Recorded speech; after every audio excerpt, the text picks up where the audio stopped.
दिलवा करे के देवे के मन बा एगो जादू जी के लड़की पसंद बा एगो जादू जी के लड़की पसंद बा।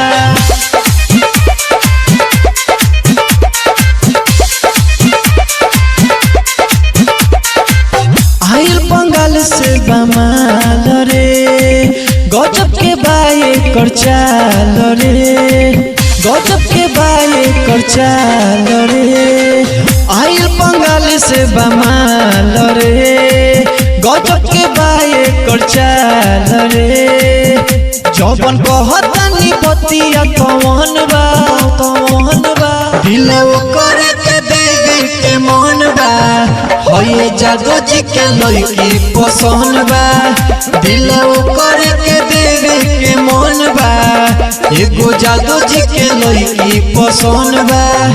दिलवा करे के देवे के मन बा एगो जादू जी के लड़की पसंद बा। एगो जादू जी के लड़की पसंद बा।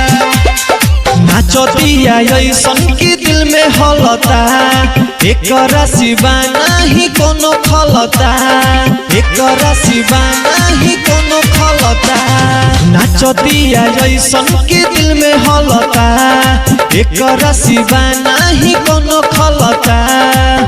तनी भीरी बोलाओ न कौन बा दिलवा करे के देवे के मन बा एगो जादू जी के लड़की पसंद बा। दिलवा करे के देवे के मन बा एगो जादू जी के लड़की पसंद बा। दिलवा करे के देवे के मन बा एगो जादू जी के लड़की पसंद बा। एगो जादू जी के लड़की पसंद बा। देखो नई तो बिया गदराइल अनी सपीहू के नहीं भेटाइल अनी सपीहू के नहीं भेटाइल। देखो नई तो बिया गदराइल जख्मी जितेंद्र के नहीं भेटाइल।